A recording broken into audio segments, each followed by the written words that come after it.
Very good afternoon, শুভ অপরাহ্ন, নমস্কার, নমস্তে। আসলে আমি তালহা তো আমার পরিচয় দিয়েছেন অলরেডি। আমি বাংলাদেশ কৃষি বিশ্ববিদ্যালয়ে 40 বছর প্রফেসর ছিলাম। 40 ইয়ার্স। 1982 থেকে 2022 কত হয়? 40ই হয়। এরপরে রিটায়ারমেন্টের পরে আমি ড্যাফোডিল ইন্টারন্যাশনাল ইউনিভার্সিটিতে আসছি 2022-এ। আমি যদিও অনেক আগের থেকে তাদের অ্যাডভাইজার হিসাবে ছিলাম। ফুল টাইম আসছি 2022-এ ড্যাফোডিল ইন্টারন্যাশনাল। ওখানে এগ্রিকালচার ফ্যাকাল্টি খুলেছি, ওইটার আমি প্রফেসর অ্যান্ড হেড হিসাবে আছি। এর আগে কিন্তু 2 বছর মিনিস্ট্রিতে চাকরি করছি। মিনিস্টার এগ্রিকালচার, তালহা জোবায়ের, ওই ডক্টর কাকন এদের অর্গানাইজেশন 1980 থেকে 1982 পর্যন্ত। নাইলের অফিসার ছিলাম। নাইলা বোঝে? পাটে জুট এক্সটেনশন। হ্যাঁ হ্যাঁ, নাইলা, হ্যাঁ নাইলা না, আমাদের ময়মনসিংহে নাইলা কয় আর কি। তাই কুমিল্লাতেও নাইলা করে। Very good. আমি প্রায় 100-র উপরে পিএইচডি ছাত্র করাইছি, which is the highest in agriculture university probably in Bangladesh. এরকম আপা কইতে পারবে ওনাদের রেকর্ড আছে কিনা। আছে রেকর্ড? Are very good. আপনাদের মতোই কিন্তু উনি উদ্যোক্তা, এখন প্রফেসর, ড্যাফোডিলে প্রফেসর জেনেটিক ইঞ্জিনিয়ারিং বায়োটেকনোলজি। আমি 350 মাস্টার ডিগ্রি করছি, তার মধ্যে অবশ্য তালহা জোবায়েরও আছে, ডক্টর কাকন আছে, ডক্টর কাকনও আছে।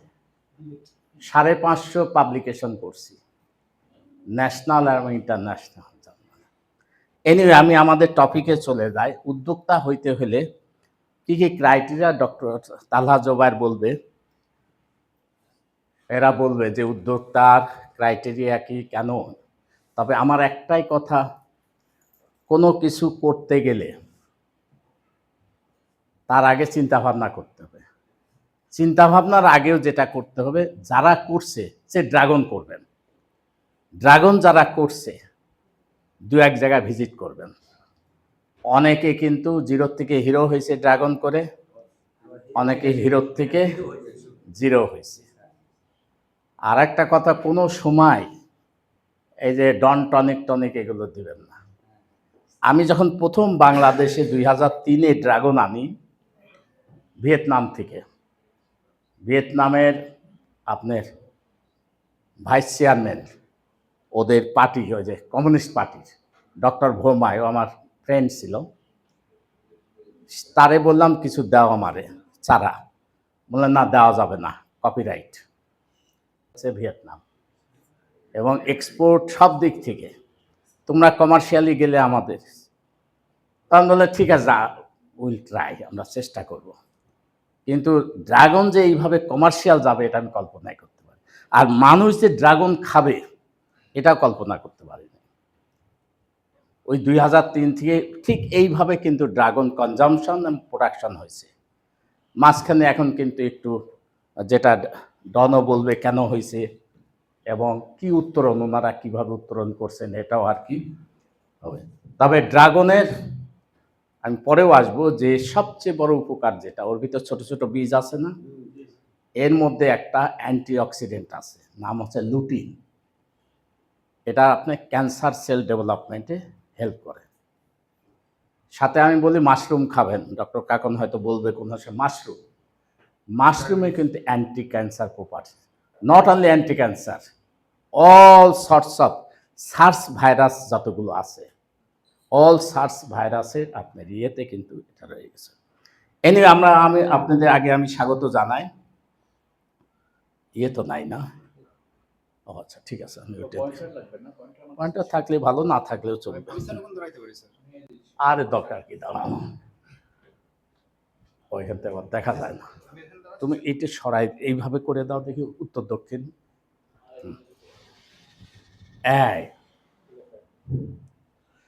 এখন আমাদের এখানে যেটা আমার শিডিউলে দেওয়া আছে, ফুল ফল শাকসবজি এগুলো নেন, যে এটার কীভাবে উদ্যোক্তা হইতে পারি, তাই না? এই যে আমার এখানে একটা গোলাপ বাগান, একজন নার্সারি আছে, প্রতিদিন 10,000 শুধু গোলাপ বিক্রি করে, প্রতিদিন 10,000, একটা 20 টাকা করে, তাহলে হিসাব করেন শুধু গোলাপ। সে গোলাপ বাগান একটা এলাকায় করে ফেলছে এখন, সে গোলাপ বাগান শুধু গোলাপ। আপনাদের যশোরের ওদিক যারা আছেন, জিগরগাছায় ওটা না, গদখালি, হ্যাঁ গেছেন, দেখছেন, কি দেখছেন? মাশাআল্লাহ, তো দেখে আসছেন। একাই গেছিলেন না সাথে জিএফ নিয়ে গেছিলেন নাকি? না না না, ফুলের রাজ্যে গেলেন, জিএফ নিলেন না, কেমন কথা হবে? এ নিয়ে ভবিষ্যতে নিয়ত রাখেন, আপনারাও নিয়ত রাখতে পারেন, সমস্যা নাই। না, মিস করা যাবে না। এনিওয়ে, যেটা বলতেছিলাম যে এন্টারপ্রেনার হইতে হলে যে কোনো ক্রাফটস করে, যে কোনো সাকসেসফুল আর আনসাকসেসফুল কিছু ফিল্ড আপনি ভিজিট করেন। আমি বুঝাইতে পারলাম কিনা? কারণ দেখলাম একজন লিখলে 1,00,000 টাকা ইনভেস্ট করে 13 লক্ষ টাকা পাইছে, ওখানে যায় দেখলাম 13 টাকারও জিনিস নাই। এই যে ইউটিউব দেখে হাজার হাজার লোক কিন্তু পথে বসে গেছে। কাজে ইউটিউবে দেখবেন আপনার ইয়ে হবে, আকাঙ্ক্ষা হবে, কিন্তু বাস্তব দেখতে যাবেন, বাস্তব তখন আপনার আসবে, এবং তার কাছ থেকে 2 দিন থাকবেন, যদি থাকতে দেয়, না থাকলে আশেপাশে থাকে 2 দিন জিজ্ঞাসা করেন, ভাই লাভ লোকসানটা বলো। দেখলাম তো খুবই সুন্দর, সহজে ওইভাবে আপনাকে দরকার চা খাওয়াবেন, আইসক্রিম খাওয়াবেন, মানে ওই কথা প্রসঙ্গে, ভাই গতবার কটটুক ইনভেস্ট করছে, কটটুক আসছে, হ্যাঁ, এবং আগেই বলবেন আমি কিন্তু করের লোক না, ট্যাক্সের লোক না, বলবেন না? এনিওয়ে, যাই হোক, এটা হচ্ছে উদ্যোক্তার হচ্ছে 1 নম্বর কথা। আর পারত্য পক্ষে নিজের পুঁজি দিয়ে ব্যবসা করবেন। হয়তো সবাই পারবেন না, বাট পারত্য পক্ষে, চাচা বুঝছেন কথাটা? এই সবাই আমার কথা শোনেন, এটা কি লাগবে? ডন, এটা নাও, লাগবে না, আমার ভলিউম আরো বাড়াইতে পারবো। এই মেয়ে, আপনি শুনতে পান? কি শুনতে পাইছেন বলুন দেখি? ভেরি গুড, বুদ্ধি হ্যাজ। হ্যাঁ, তো কি বলতেছিলাম বলেন দেখি? পারত পক্ষে নিজের পুঁজি দিয়ে করতে, পারত পক্ষে নিজের জমি নিয়ে কাজ করেন। আমরা এক জায়গায় বাগান করে দিছি, চাচা ভাইস্তে না, জামাই শ্বশুর, জামাই শ্বশুরের থেকে লিজ নিছে জায়গা নিয়ে, বাগান করে, বাগানে যখন ফলমূল, এই ড্রাগন, বিভিন্ন আম, কালার আম আসা, শ্বশুর আর জামাই রেখো যে তোমার আর দিব না, 10 বছরের লিজ নিছে, 2 বছরের মাথায় বলে আর দিব না। ওই যে বাগানের, এটা হচ্ছে পলাশবাড়ি, এই যে গাইবান্ধার ওখানে কেসটা। আপনার বাড়ি পলাশবাড়ি না? ওদিকের মানুষের হাফ পাগল থাকে অনেক সময়। আমার শ্বশুর, না সমস্যা নেই, কারণ পলাশবাড়ি আমার শ্বশুর বাড়ি, এই জন্য বলতেছি। হ্যাঁ, মানে অর্ধেকটা আমারই পড়াই, কি বলেন? হ্যাঁ, হোম মিনিস্টার শুনলে অবশ্য খবর আছে। এনিওয়ে, হ্যাঁ, হোম মিনিস্টার নাই তো, এই জন্য বললাম। তো আমাদের এই জিনিসগুলো চিন্তা করতে হবে। এখন উদ্যান ফসলের লাভ কি? Human nutrition. দেখেন এখানে কেন আমরা ওইগুলোতে যাব। বাংলাদেশে দেখেন বা পৃথিবীতে এখন মানুষের সংখ্যা বাড়তেছে, দিন দিনই বাড়তেছে। আমাদের 2050-এ আমাদের কত কোটি হইতে পারে মনে করেন? 30, একজাক্টলি 30 পার হয়ে যাবে, যদি গুণাগুণের মধ্যে ঝামেলা আছে, তা না? ইউএনএফপিএ বলে আমাদের 18 কোটি প্লাস, গভর্নমেন্ট বলে না 16 কোটি প্লাস। এই যে তথ্য বিভ্রাটে কিন্তু আমাদের সমস্যা। এই তথ্য বিভ্রাট, ওই আবার কৃষি পণ্যর, ড্রোনরা বলে দিল এবার 10 লক্ষ দিব, কিন্তু বাস্তবে হলে হয়তো 5 লক্ষ, তখন কি হবে? 5 লক্ষ কোথার থেকে আনবো? কিন্তু আমি তো প্ল্যানার যখন পাচ্ছি 10 লক্ষ ধরে কিন্তু প্ল্যান করতেছি, তখন গ্যাপ হইতে, কাজে 2 লক্ষ কম করে বলাই তো ভালো। আমরা কৃষক অ্যাসোসিয়েশন বলি বা ডিপার্টমেন্ট অফ এগ্রিকালচার এক্সটেনশন একটু কম করে বলি। এখন একসময় আমি যেহেতু চাকরি করছি, তখন সিস্টেম কী ছিল? আইএসও ছিল, ইনপুট সাপ্লাই অফিসার, যে হিসাব দাও এই বছর কত হবে। তো আইএসও সাহেব বলতাম, আপনি বাড়ির থেকে যে আসতেছেন, এবার গতবারের থেকে এবার বেশি দেখছেন না কম দেখছেন? যদি বেশি দিবে আচ্ছা 10% বাড়ায় দেন, তা আমি আমার পরবর্তী অফিসার আরও 10% বাড়ায় দিবে। এইভাবে করতে করতে একটা তথ্য বিভ্রাটে হয়ে যাবে। এইটাই কিন্তু আমাদেরকে সমস্যা। আজ দেখেন সব সব সরকারি বলে খাদ্যের স্বয়ংসম্পূর্ণতা, আসলে কি তাই?